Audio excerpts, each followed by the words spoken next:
నాకు ఈ లోకంలో ఎవరూ లేరు, నన్నెవరూ పట్టించుకోరు, నేనెవరికీ అవసరం లేదు అని మీరెప్పుడైనా బాధపడ్డారా?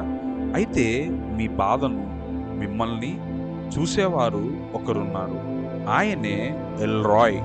బైబిల్‌లో ఈ పేరును ఆదికాండము 16వ అధ్యాయము 13వ వచనంలో మాత్రమే ఉపయోగించడాన్ని మనము చూడవచ్చు.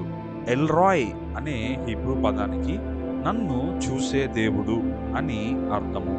ఈ పేరు దేవుడు మన కన్నీళ్లను, మన కష్టాన్ని, మన బాధను, ఇలా సమస్తాన్ని చూస్తున్నాడు అనే విషయాన్ని మనకు తెలియజేస్తుంది.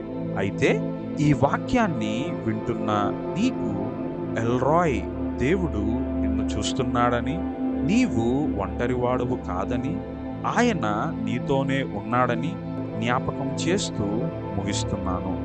ఆమెన్.